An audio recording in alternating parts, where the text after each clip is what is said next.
ही वाट जरी बळणाची बळ येऊ दे हिमतीला, झुंजार होनी ललकार आसमानाला,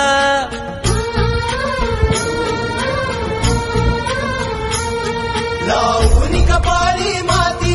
घ्यायचे पक्ष तिच्या पाठी, हुंकार भरारीसाठी पेटू दे मनाच्या वाती,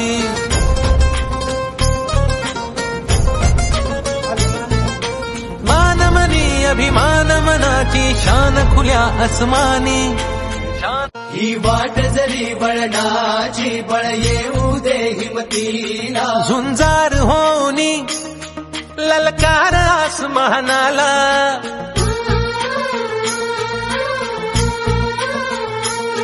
लावून कपाळी माती घ्यायचे पक्ष तिच्या पाठी, हुंकार भरारीसाठी पेटू दे मनाच्या वाती,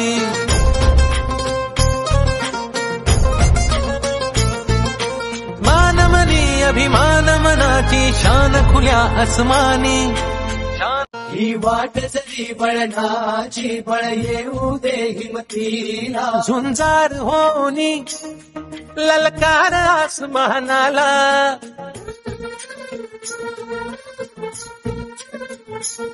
लावून कपाळी माती घ्यायचे पक्ष तिच्या पाठी, हुंकार भरारीसाठी पेटू दे मनाच्या वाती,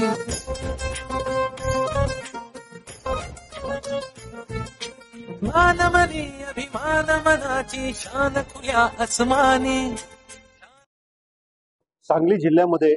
अनेक वर्षांपासून विविध प्रकल्पांसाठी भूमी संपादन झालेलं आहे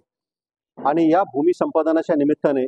जवळजवळ 70-80% शेतकऱ्यांनी आपल्या जमिनीचा संपादनाचा मोबदला यापूर्वीच नेलेला आहे. काही अंतर्गत वादामुळे, शेतकऱ्यांच्या कुटुंबातील अंतर्गत वादामुळे किंवा एकमत न झाल्यामुळे सामायिक खातेदारांवरचे जो निधी आहे तो साधारणतः आमच्या जिल्ह्यामध्ये 50 कोटीपर्यंत शिल्लक आहे आणि हा निधी शेतकऱ्यांच्या हक्काचा असल्यामुळे तो त्यांना घेऊन जाता यावा यासाठी जे काही कागदोपत्री पूर्तता करणे आवश्यक आहे ती सर्व करण्यासाठी, त्याचबरोबर त्यांच्यामध्ये सुसंवाद साधण्यासाठी एक नवीन प्रयोगाला आम्ही सांगली जिल्ह्यात सुरुवात केलेली आहे आणि त्याचंही नाव आम्ही सांगली जिल्हा पारदर्शक भूमी संपादन सुसंवाद अभियान, या अभियानाची सुरुवात आज आम्ही मिरज तालुक्यातून केलेली आहे. माझी अशी इच्छा आहे की सर्व शेतकऱ्यांनी जो भूमी संपादनाचा मोबदला जिल्हाधिकारी कार्यालयामध्ये आजही त्यांचा प्रलंबित आहे, जो अद्यापर्यंत नेलेला नाही, तो घेऊन जाण्यासाठी जो काही सुसंवाद आवश्यक आहे तो त्यांच्यामध्ये वाढावा. त्यासाठी आमचे सगळे भूमी संपादन अधिकारी, उपविभागीय अधिकारी, प्रांत अधिकारी, तहसीलदार, सगळ्या महसूलचा स्टाफ आणि त्याचबरोबर आमचे जिल्हा सरकारी वकील आणि त्यांचे सर्व सहकारी आणि विशेष म्हणजे बार असोसिएशनचे ॲडव्होकेट्स हे सर्वजण शेतकऱ्यांचा हा मोबदला शेतकऱ्यांना सर्व कायदेशीर प्रक्रियेची पूर्तता करून तातडीने त्यांना देण्यासाठी एकत्र झालेले आहेत. त्याचबरोबर आपले लीड बँकचे मॅनेजर सुद्धा इथं आलेले आहेत. या सर्वांनी स्वेच्छेने या अभियानामध्ये सहभाग घेतलेला आहे. माझं या निमित्ताने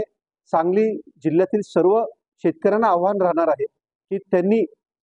जिल्हाधिकारी कार्यालयामध्ये असलेला त्यांच्या जमिनीचा अद्यापर्यंत न नेलेला मोबदला घेऊन जावा आणि त्यासाठी जो आपल्या नातेवाईकांमध्ये, आपल्या भावकीमध्ये, भावबंधामध्ये जो सुसंवाद साधायचा आहे तोही साधून जिल्हाधिकारी कार्यालयाकडून भूमी संपादन अधिकाऱ्यांकडून तो मोबदला तातडीने घेऊन जावा असं मी आपल्या सर्वांना आवाहन करतो. हो, खरं तर मी जेव्हा जिल्हाधिकारी कार्यालयामध्ये आम्ही सर्व उपजिल्हाधिकाऱ्यांची बैठक घेतली तेव्हा आम्ही या मताला सर्वजणांचं एकमत हे झालेलं आहे की जो शेतकरी आपल्या सर्वांचा पोशिंदा आहे त्या शेतकऱ्याच्या हितासाठी आपण ज्या गोष्टी करायच्या आहेत त्यातील एक आगळी वेगळी गोष्ट म्हणजे त्याच्या हक्काचा मोबदला त्याला आपण दिला पाहिजे आणि त्यासाठी आम्ही महसूल विभागामार्फत या अभियानाला सुरुवात केलेली आहे. हे अभियान आम्ही सांगली जिल्ह्यातून आता सुरुवात करत आहोत. त्यासाठी मी सगळ्या नागरिकांना आणि पत्रकार बंधूंनाही विनंती करणार आहे की या गोष्टीला जास्तीत जास्त प्रसिद्धी द्यावी आणि शेतकऱ्यांचा आपापसात समझोता घडवून मोबदल्याची रक्कम शेतकऱ्यांनी आपल्याकडे, आपल्या कुटुंबाकडे घेऊन जावी असं या दृष्टीने आपण सर्वांची सुद्धा धारणा करावी. धन्यवाद.